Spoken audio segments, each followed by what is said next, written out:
정리합시다.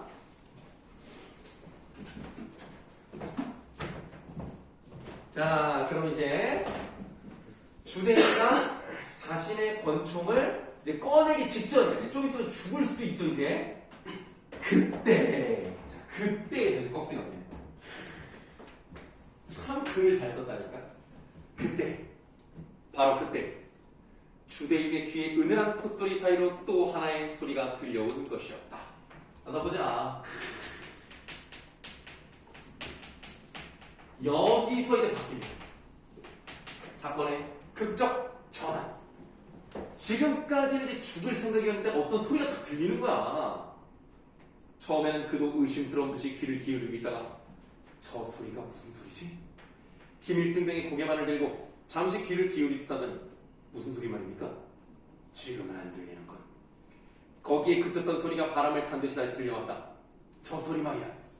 이 머리 쪽에서 들려오는. 그래도 김일등병의 귀에는 아무것도 들리지 않았다. 개 짖는 소리 같아. 개 짖는 소리 동그라미 하세요. 이 개 짖는 소리가 뭘 의미할까요? 그냥 개소리인가? 그렇지. 가까운 곳에 인가라고 할게요. 인가가 있음을 암시한다. 야, 그러면 여기로만 가면 살아남을 수도 있겠네. 개 짖는 소리라는 말에 김일등병은 지친 몸을 벌떡 일으켜 머리 쪽으로 무릎걸음을 쳐나갔다. 개 짖는 소리가 들리다면 그리 멀지 않은 곳에 인가가 있으면 틀림없었다. 그 등성이를 넘어가면 된다. 그러나 김일등병의 귀에는 여전히 아무것도 들리지 않았다. 그는 누웠던 자기의 도로 뒷걸음질을 쳤다. 그래서 오히려 김일등병은 주대희가 이제 죽어가니까 환청이 들린다. 애가 미쳤구나. 이렇게 생각을 해요. 주대희는 김일등병에게 무엇인가 주고 싶었습니다. 무엇인가의 무엇에다가 동그라미 하시고요. 뭘 주고 싶었을까? 네, 삶에 대한 희망을 주고 싶었겠죠.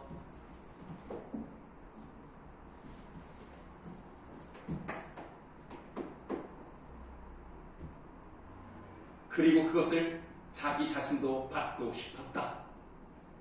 내일쯤 할까 아기 때가 더 많이 몰려들겠지. 눈알이 붙어있는 것도 오늘 밤뿐이야. 이제 삶에 대한 희망을 버린 거야. 김일등병은 이제 죽으려고 하는 거야. 그랬더니 이 말이 채 끝나기 전에 갑자기 권총 소리가 그의 귓점을 때렸다. 딱! 권총 소리 동그라미 하세요. 깜짝 놀라 돌아다 보니 어둠 속의 주대희가 꺽쇠. 주대희가 권총을 이리 겨눈 채 목 속에 잠긴 음성치고는 또렷하게 날 먹어! 하는 것이다. 받아요? 왜 그러는 거야? 살아남아야 되니까.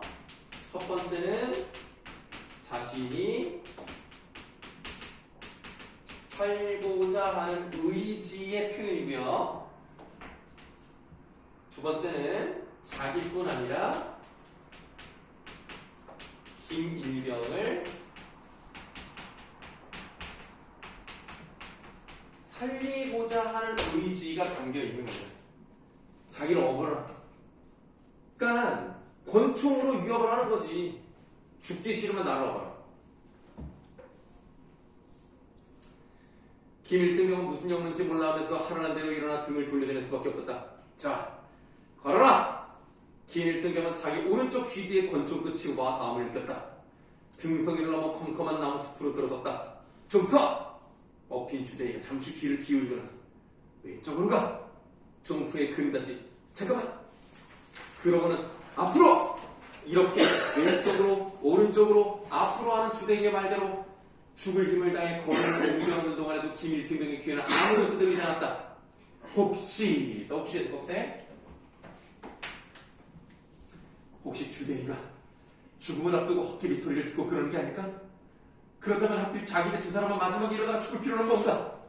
어제 저녁부터 혼자 없고 오느라고 가진 고역을 다 겪으면서 느끼지 못하는 원망이 주대희를 향해 거듭 북받쳐 오름을 어찌할 수가 없었다. 받아보시죠. 자, 그러니까 지금 1등병 귀에는 안 들려. 주대희가 그냥 미친 거라고 생각하는 거야. 그래서 toDay의 의도를 이해하지 못하고 있어요. 그러니까 죽으려면 혼자 곱게 죽을 것이고 나까지 미치게 만드느냐 막 이게 화가 나는 거예요. 이해하지 못하고요. 원망의 감정을 좀 보여주고 있죠. 원망의 감정을 이제 간접 제시하고 있는 것이다.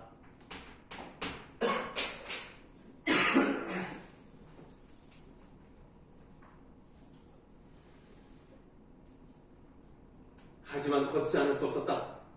오른쪽 귀 뒤에 감촉되는 권총 끝이 떠나지 않는 것이다.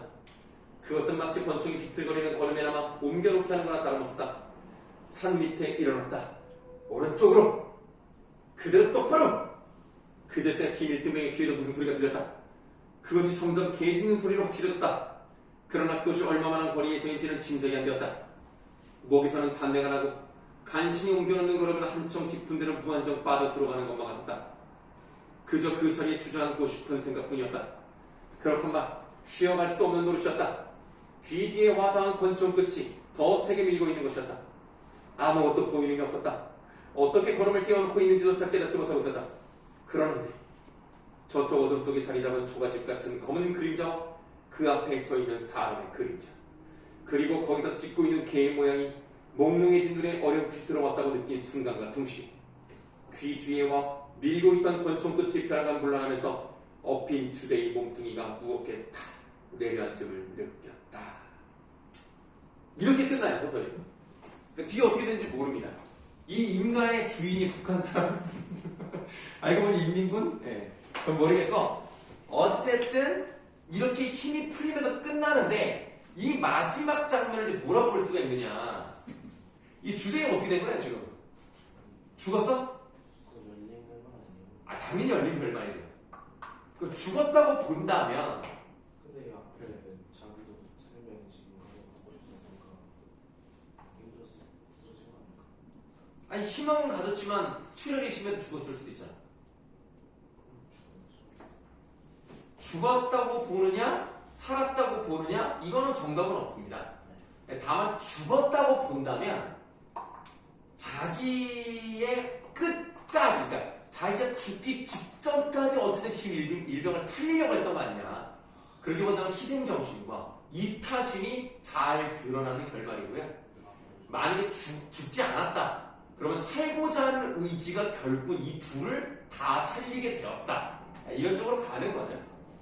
그만큼 연대의식이 얼마나 중요한 것인가, 살고자 하는 의지가 얼마나 중요한 것인가, 이러한 것들이 되게 중요했다. 만약에 여러분들이 비행기를 타고 가는데 비행기가 갑자기 추락할 수도 있잖아요. 그래서 안데스 산맥 그 눈 덮인 그 산에 떨어질 수 있는 거 아니야 비행기가? 그랬을 때 절대 삶을 포기하지 말고 개 짖는 소리가 들리는지 항상 기울이란 말이야. 그리고 그 눈 속에서도 누군가가 너희들을 살리러 올 수도 있다. 그래서 보통 여러분들 그런 경우가 있대요. 이 산을 이렇게 넘어가야 이제 마을이 있어. 근데 산을 넘고 넘다가 도저히 안 되겠다가 포기하잖아? 포기한 그 지점에서 이 하나만 넘어가면 마을이었거든? 근데 여기서 죽는 사람이 많대. 그러니까 끝까지 포기하지 마라. 알겠지? 언젠가는 여러분들도 좋은 성적을 받을 수 있다. 그러니까 공부에 포기하지 말고. 아직 수능도 1년이 넘게 남았다. 그러니까 독서든 문학이든 포기하지 말고 끝까지 한번 가봐라. 자, 너와 나와 역사라는 되게 좋은 작품 봤고요. 역사이랑 관련해서 전쟁과 관련해서 실존이라는 것이 과연 무엇인가를 한번 생각해보는 그런 시간이었다고 생각을 합니다. 자, 그러면 이제 이춘풍전으로 한번 가보도록 할게요. 국어대가리 뒤쪽에 있습니다. 네, 이춘풍전은 뭐 대단한 작품은 아니라고 생각합니다만 그래도 수능 특강에 나온 적이 있긴 합니다. 한 번 정도, 그러니까 근 10년 안에 한 번인가 두 번인가 나왔어요. 그래서 아주 중요한 작품은 아니지만 그래도 한 번쯤 뭐 그냥 독특한 내용이다 라는 것을 한번 공부해 보도록 하겠습니다. 일단은 제목이 이춘풍전이니까 이 뭐 갈래가 뭘 것 같아요? 그냥 그러니까 그래요. 전이라고 할 수 있는데 우리가 춘향전, 심청전하면 뭐야? 소설이죠? 그럼 현대소설이에요? 고전소설이에요? 그죠? 딱 고전의 느낌이 납니다. 그 주인공이 누구겠냐? 이춘풍이겠지? 자, 이춘풍 좋은 사람인가 나쁜 사람인가 때려 맞춰봐. 나쁜 사람이에요. 자, 일단 이 글에 발레라고 써볼 건데요. 세태소설이라고 할 수가 있습니다. 여기서 말하는 세태라는 것은 세상의 모습이라는 뜻이라서 사실적인 조선 때의 모습을 잘 보여줍니다. 네, 그리고 풍자소설이에요. 여기서 나타나는 이춘풍으로 대변되는 남자들의 모습을 풍자하는 그런 내용이고요. 이거는 생소하시겠지만 판소리의 소설이다라고 말할 수가 있습니다. 아까 잠깐 언급했는데요. 판소리의 소설에 어떤 유명한 작품 뭐가 있을까요? 판소리에서 시작돼서 나중에 문자로 정착된 소설을 판소리 개의 소설이라고 합니다. 어떤 게 있을까요? 네. 흥부전, 흥부가에서 시작했어요. 그 다음에 심청전, 심청가에서 왔고 춘향전, 그 다음에 적벽가에서 시작한 적벽대전, 네, 이런 것들이 있습니다. 그런 것들과 마찬가지로 이춘풍 전도요 원래 판소리의 영향을 받은 소설이다. 굉장히 생소하겠습니다만 네, 그렇게 그냥 알고 계시면 되겠습니다. 그렇게 꼭 외워야 되는 건 아니에요. 자, 주제를 먼저 한번 써보도록 하겠습니다. 자, 주제를 보시면 허위적인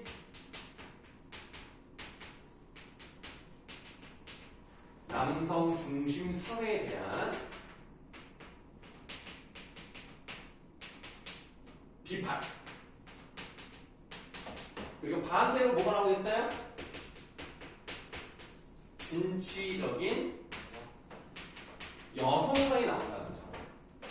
그럼 여러분들 입장에서 이렇게 생각할 수가 있어요. 아니 왜 우리가 중학교 때, 고등학교 때 배웠던 소설들은 남성 중심의 고전 소설을 잘 안 배우고 왜 여성 중심의 그런 소설을 배울까라고 생각할 수가 있습니다.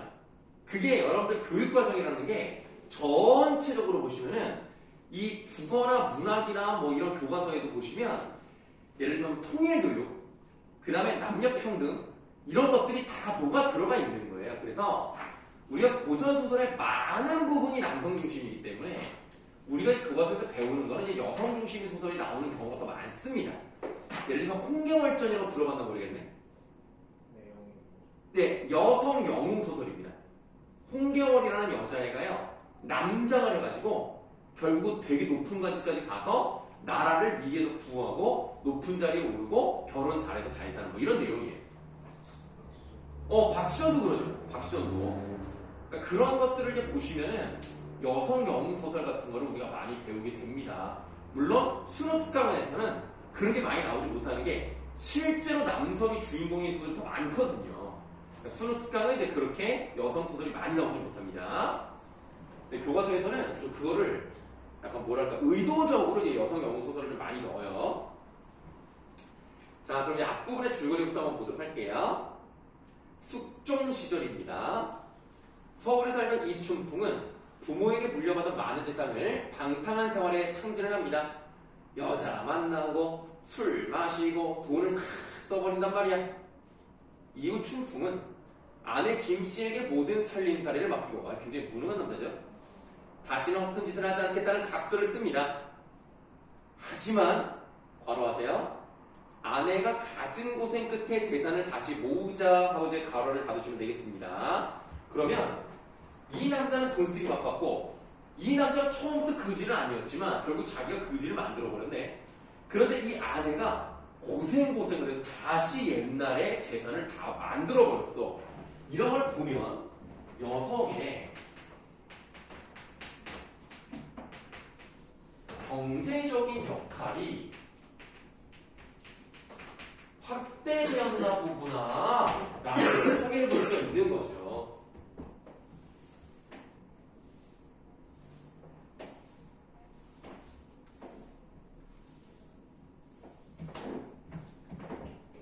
자, 옛버릇이 되살아난 춘풍은 장사를 핑계대고 집에 돈 500냥 가죠. 500냥 모아놓은 거랑 호조에서 빌린 돈이라고 되어 있는데 쉽게 말하면 정부 그 보증 대출을 받은 거예요. 정부에서 이제 2,000냥을 빌린 겁니다. 평양에 갑니다. 2,500냥을 그러니까 가지고 평양을 가서 내가 장사를 한번 크게 한번 해보겠다. 그런데 그곳에서 춘풍은 기생 추월이에게 반해서 장사 미천을 거덜내고 급기야 그 집에서 머슴 노릇을 하게 됩니다. 패가 망신을 해버렸죠.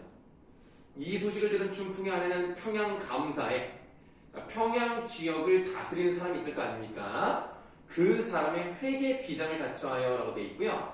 회계와 비장의 뜻은 왼쪽에 나와 있습니다. 그래서 감사의 회계를 옆에서 이제 도와주는 그러니까 보좌관 같은 사람이라고 보시면, 경호원? 뭐 이런 사람이라고 보시면 돼요. 그 비장을 자처하여 남장을 합니다. 이렇게 옛날에는 여성들이 활동하는 거에 여전히 제약이 있었기 때문에 남자인 행색을 해요. 남자인 척을 해야 채용을 할 테니까. 그래서 남장을 하고 같이 따라가면서 이춘풍을 찾아간다는 내용입니다. 자, 이때 이 회계 비장이 아내를 말하는 거죠. 춘풍이 하는 일을 다른 사람에게 탐문했구나. 그래서 춘풍이 어떤 일을 하는지를 주변 탐색을 하면서 이런 일을 했다, 저런 일을 했다, 이걸 다 알아들었어요. 하루는 비장이 추월의 집을 찾아갈 때 사또꽤 알고 천천히 찾아가니 춘풍의, 여기가 중요합니다. 춘풍의 앞에 각진가로 여시고요. 춘풍의 거동이 기구하고 볼만하다. 받아보세요. 자, 아까 이 글의 관례가 뭐라고 그랬습니까? 판소리의 소설이라고 말씀드렸습니다. 판소리는요, 원래 노래와 이야기로 구성되어 있죠. 사람들 앞에서 공연을 하는 겁니다. 그러면 노래를 하는 사람을 창자라고 하는데, 창자가 자, 그러면 이제부터 이 사람이 어떻게 행동하는지 한번 봅시다, 이런 식으로 얘기한단 말이야. 그리고 이제 노래를 막 시작한단 말이에요. 그래서 그런 행동, 어떤 행동을 했는가, 그것을 거동이라고 표현을 합니다. 그래서 일반적으로 우리가 소설에서 거동이란 말이 나오잖아요. 아, 그럼 이것은 판소리의 소설일 가능성이 있다. 이렇게 생각을 하시면 웬만하면 맞아요. 그래서 이 부분은 판소리의 영향을 받은 부분이다 라고 생각하시면 되겠고, 그러한 춘풍이의 거동이 아주 대단하다, 그냥 꼴사납다, 이런 느낌이기 때문에 바로 이 부분은 뭐에 해당이 되느냐,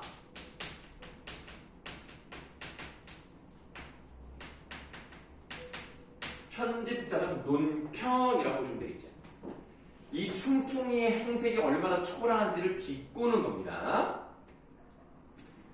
자, 봉두남발 뜻 써있죠? 덥수룩한데 얼굴조차 안 씻어 더러운 때가 덥지 10년이나 한밤을 도롱도롱 누비어서 그렁저렁 얼고 입었으니 그 추한 앞에 또 바퀴가 열어요. 그 추한 형상에 뒤가 아니 침을 뱉으리요. 봐주시면 되겠습니다. 여기는 좀 전형적인 편집자적 논평이 나왔죠. 무슨 말이냐면 대사 부분이 아니에요. 서술 부분입니다. 서술 부분에서 누가라는 의문사가 나왔고요. 의문형 종결어미로 끝났어요. 배틀이고 이렇게. 의문사 플러스 의문형 종결어미가 대사가 아닌 부분에 나왔다. 그럼 100%입니다. 100% 편집자적 논평입니다. 자, 또 춘풍을 해서 또 각진가로 열어요. 춘풍은 제 아내인 줄 꿈에나 하려마는 비장이야 뭐를 쏜가 하고 닫아보시면 되겠습니다. 자, 이 부분은 춘풍이의 행색에 대한 평가는 아니고요. 지금 상황이 어떤지를 우리에게 해석해 주고 있는 부분이라고 생각하시면 돼요. 그래서 우리에게 친절히 설명했잖아. 춘풍이는 모르지. 자기 아내인지. 남장도 했고 자기 아내가 이렇게 왔을 거라고 생각 못했을 거 아니야? 근데 아내는 알잖아. 자기 남편의 얼굴을 아니까. 자, 분한 마음 감추고. 왜? 자기 남편이 아무리 꼴 보기 싫어도 기생한테 이렇게 얽혀가지고 돈 다 잃고 그지처럼 살고 있는데 얼마나 마음이 아프겠어. 분한 마음 가지고 추월의 방에 들어가니 간사한 추월이 꺽쇠. 이 추월이라는 기생이 어떤지 봐봐. 간사한 추월이는 회계 비장 홀리려고 마음먹어. 홀리려고, 유혹하려고 회계 비장 엿보면서 교태하여 수작타가 남장을 했으니까 남자인 줄 알고 어떻게 하면 얘도 좀 벗겨 먹어볼까 라고 해서 계속 이렇게 막 예쁘게 아양 떨면서 막 이러다가 각별히 차담상을 차려 만반진수들이거늘 받아보세요. 아주 맛있는 음식을 잘 차려가지고 마음을 잘 한번 흘려보려고 했어. 이런 걸 보면 이 추월이가 얼마나 나쁜 년이냐면, 자, 비장이죠. 지금 그 아내가 맡고 있는 역할이 비장입니다. 자, 비장을 떼어서 이 속을 챙기려고 하죠. 어떻게든지 요놈 하면 내가 또 벗겨 먹어야지. 돈 좀 얻어내야 되겠다. 이러고 있단 말이야. 이런 걸 보면 이 추월이는 어떤 인간형을 대표하느냐?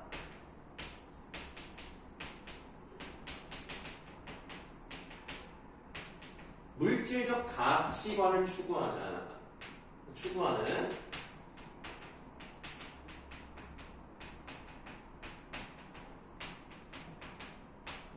세속적인 인물이다.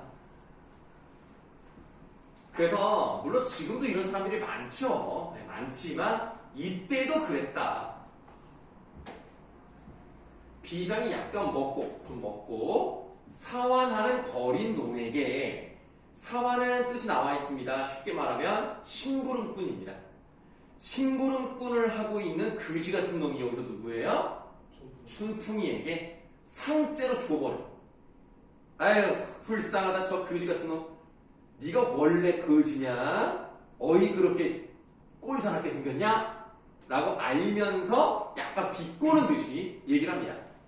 네, 춘풍이 엎드려 어찌돼 소인도 서울 사람으로서 그리 되었으니 사정이 어찌다 말씀드리리까마는 나인을 잡수시던 차담상을 소인 같은 천하놈에게 상째로 물려주시니 태산 같은 높은 은덕 감사무지하여이다.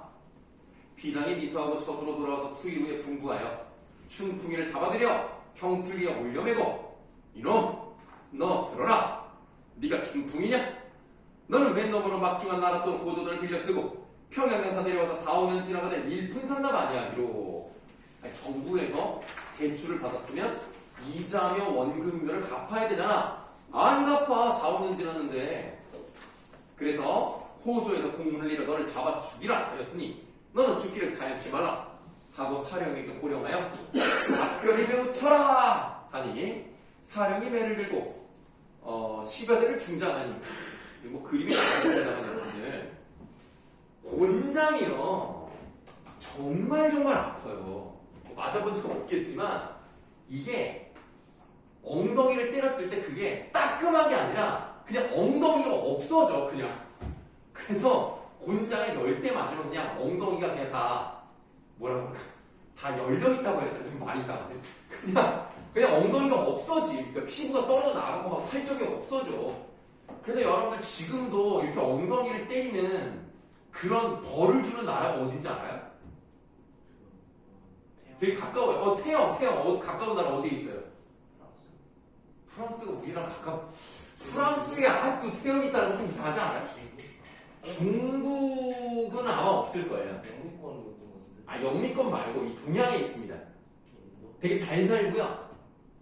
인도 같은 경우는 막 돌을 던져서 죽이기도 하는데 그거는 법적으로 죽이는 게 아니라 그 부족인가? 걔네들의 어떤 규율이고요. 실제로 국가에서 그런 벌이 있는 나라가 싱가포르. 싱가포르는 여전히 태형이 있습니다. 여러분들 뭐 약간 내가 과장해서 말하면 싱가포르는 껌 뱉으면 안 돼요. 껌을 씹는 것도 안 돼요. 그러니까 절대 껌을 씹으시면 안 돼요. 껌을 뱉었다? 그럼 끌려가다가 엉덩이 맞는 거예요. 과장하면 실제로 그걸로 맞진 않습니다. 근데 죄를 크게 지면요, 태형을 10대를 맞아라 그러면 진짜 10대를 때려. 우리나라는 약간 뭐 인권 침해냐 어쩌냐면 뭐 범죄자 인권 막 생각 많이 하잖아. 싱가포르는 그런 거 없어. 잘못하면 맞아야 돼. 근데 그게 너무 많이 맞으면 죽을 수도 있거든요. 그래서 할부로 맞아요. 10대 맞아! 그러면은 10대를 다 맞으면 죽으니까 자 오늘은 3대 맞고 또 가서 막 한참 치료받고 다음에 가서 또 3대 맞고 마지막에 이제 화끈하게 내야 돼. 이런 식으로 한다니까? 무서운 나라야 싱가포르는. 응? 나 뭘로 때리는지 모르는데. 네. 맞아봤어? 왜? 뭐 그때 느낌이 어땠어? 조심하지 그랬어. 참 안타깝다. 그래서 이렇게 10여 대를 중장하니까 얼마나 아프겠냐. 춘풍의 약한 답이 유열이 낭자한지라 비장이 내려다보고 또 치료하다가 혼잣말로 그래도 자기 남편이잖아. 아 차마 못 붙이겠다 하고 사령을 불러 너 내 잡아라. 춘풍이 너 들어라. 그 돈을 다 어찌 하였느냐? 투자를 하였느냐? 노름을 말하는 거야. 도가 돈 쓴 곳을 바로 하려라. 춘풍이 형 불면서 울면서 여쭈대 소인이 호조도를 내어쓰고 평양에 내려와서 내 뒷주인 추월이와 1년을 함께 놀고라니 한 푼도 없어지고 이 지경이 되었으니 나인이 분부대로 죽이거나 살리거나 하옵소서. 비장이 원래 추월이라 하면 원수가 자는 중에 그렇죠? 개인적으로 밉잖아. 그것 때문에 왔잖아. 그래서 그렇죠. 그냥 2년이라고 할게요. 2년 때문에 우리 남편이 이렇게 됐으니 얼마나 화가 나겠어. 그래서 적개심이 생겼겠지. 그런 중에 이 말을 듣고 이를 갈고 호령하여 사령에게 분고하되 너 가서 그냥 잡아오라. 바삐바삐 잡아오되 만일 지체하였다가는 네가 중죄를 당하리라 하니 사령이 덜미 잡아 추월이를 잡아왔습니다. 형틀 위에 올려내고 별태장 골라잡고 각별히 매우 쳐라. 사령 네가 사정을 두었다가는 네 목숨이 줄이라. 그래서 이제 이 여자는 어때? 하나 치고 곧 잘하고 둘 치고 곧 잘한다. 곧잘의 뜻은 나와 있으니까 이제 보세요. 매마다 표를 하며 10여 대를 중장하며 뭐 여자라고 안 봐줘. 10대를 때려버렸어. 2년 바삐 다짐하여라. 이 말은 이제 네 죄를 네가 이제 말하라 이거야. 호령을 서리같이 하는 말이야. 네 죄를 네가 아느냐? 추월이 어찌돼 밑줄 춘풍이 가져온 돈 소녀가 어찌 아오리까? 자, 자기가 유혹을 해가지고 돈을 뺏었어. 물론 뭐 이 춘풍이도 그냥 바보지. 그냥 여자한테 홀려가지고 후루룩 돈 다 써버리면 물론 춘풍이도 잘못했지. 그렇지만 이 돈을 훔쳐낸 이 여자도 잘못했으니까 자신의 잘못을 뉘우치고 반성해야 되는데 오히려 나는 모른다. 나는 몰라. 이런 걸 보면 일단 거짓말을 하잖아. 부도덕하잖아. 그리고 왜 거짓말을 해? 돈을 뺏길 수가 없으니까. 내가 맞아도 돈만큼은 못 뺏기겠다. 돈에 대한 집착을 보여주는 무서운 여자예요. 근데 뭐 얘가 어쨌든 이제 유혹을 해가지고 돈 다 뺏은 거는 우리 독자들도 다 알고 있으니까 거짓말하는 거 다 알고 있는 거죠. 비장이 이 말 듣고 성을 내가 분고하네. 여담 절각이라 하는 말을 네가 아느냐? 여담 절각? 한번 볼까? 뭐 물어보라 하니까 남에게 책임을 지우려고 억지를 쓰는 말. 그러니까 네가 잘못이 없다. 모르겠다. 불같은 호조도를 영문이 물어주랴. 본관에서 물어주랴. 백서에게 수렴하라. 그러니까 2,000년 빌려갔잖아. 근데 그거를 춘풍이가 이 여자 추월이한테 넘어가서 다 그냥 날려버렸잖아. 그럼 그 정부가 이거 해줘야 돼? 아니잖아. 그 사또가 그 대신대죠? 아니잖아. 네 이 지경에 무슨 잔말이야? 굴레등이 두 눈을 부릅뜨고 형장을 높이 들어 백일 청춘에 벼락뜨듯 만청청사를 울리든 금방소리가 보통 지나는 막 때리니면서 네가 모두 발명치 못할까? 원래 여기 발명이란 원래 뜻은요. 나는 잘못이 없습니다. 라고 하는 걸 발명이라고 합니다. 변명 같은 건데요. 여기서의 의미는 자백해라라는 의미예요. 빨리 자백을 해라. 너를 우선 죽이리라. 하고 주장으로 지르면서 50대 중장. 와 대단하지 않냐? 총 60대 맞았어. 정말 많이 맞았죠. 바삐다지 못했으냐 하고 하니까 이제 더 이상 못 견뎌 추월이. 서리같이 오령하니 추월이 기가 막혀 혼백이 달아난 듯 혼미 중에 겁내어 죽기를 면하라고 애걸어 여치되 국법도 엄숙하고 관령도 지엄하고 나리님 분부도 어마오니 춘풍이 가져온 돈을 영문 분부대로 소녀가 바치리다. 비장이 하는 말이 호주에서 공문노와 너를 빨리 죽이라 하였으되 네 죄를 네가 알고 돈을 모두 바치겠다니 너를 살려 주거니와 호조돈 이자는 자모지례로 5,000냥을 전부 결부하라. 2,000냥 까먹었는데 이자까지 쳐가지고 2.5배를 내라는 거야. 좀 무섭긴 하죠. 5,000냥을 다시 바쳐라. 추월이 어찌돼 10일 만비를 주옵시면 딱 열흘만 여유를 주시면 제가 5,000냥 바치겠습니다. 하고 다짐을 써서 올리거늘 그제야 비장이 춘풍이와 추월이를 형틀에서 내려놓고 춘풍이를 다시 불러 가만히 약속하되 열흘 안으로 열흘 벅세 열흘 안으로 전부 받아가지고 서울로 올라오라. 내가 또한 유고하여 먼저 떠나 올라가니 네가 서울로 올라오거든 댁문화에 문안하라. 하나야. 그러니까 일단 나는 가겠다. 네가 그거 다 받아가지고 서울로 올라와. 올라온 다음에 모른 척하면 죽는다. 와서 인사해라. 라고 이렇게 경고를 하고 가죠. 그러니까 이런 걸 보면 오히려 여자가 남편에게 지시를 하고 있는 걸 볼 수가 있죠. 이런 걸 보면 여성의 능력이 발휘되고 있구나. 그리고 우리가 일반적으로 생각했던 조선시대의 남녀 간의 지위가 바뀌었다는 걸 알 수가 있어요. 그런데 남녀의 지위가 역전되었다라는 표현을 합니다. 아까 잠깐 말씀드렸던 홍계월전도요. 부부가 둘 다 싸움을 잘해. 대단한 장수야. 근데 여자가 더 능력이 좋거든요. 그래서 남편이 되게 싫은 거야, 그게. 여자가 실제 군대에서는 자기보다 상급자니까 짜증이 나. 그래서 막 화를 내다가 나중에 실력에 밀려서 결국 말을 잘 듣는 내용이 나오거든요. 그런 것들을 보시면 남녀의 지위가 역전되는 부분을 이제 볼 수가 있고요.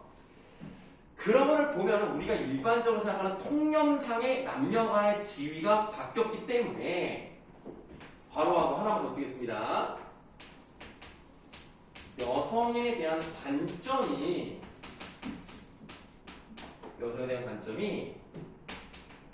진보적으로 변한 사회상을 느껴볼 수가 있는 거예요.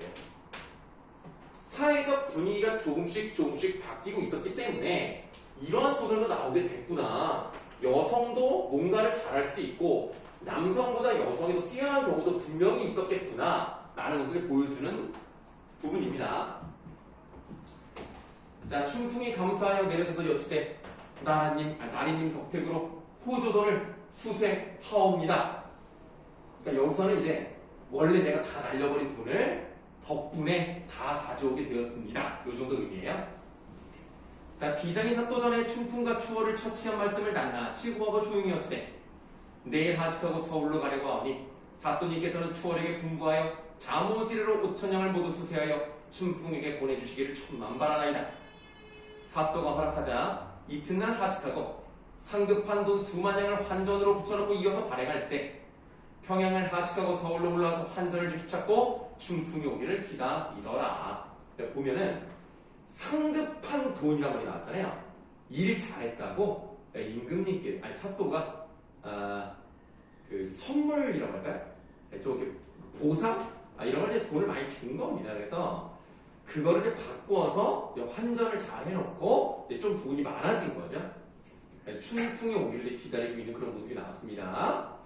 평양에서 사또 보인관이 분부하되 추월을 잡아들여 돈 바치라 성공하니 10일이 다 못되어 5,000냥을 다 바쳤겠다. 그렇구나. 결국에는 일처리가 잘 되었다. 뭐 이런 내용입니다. 자, 오늘 수업은 여기까지 하고요. 이제 수요일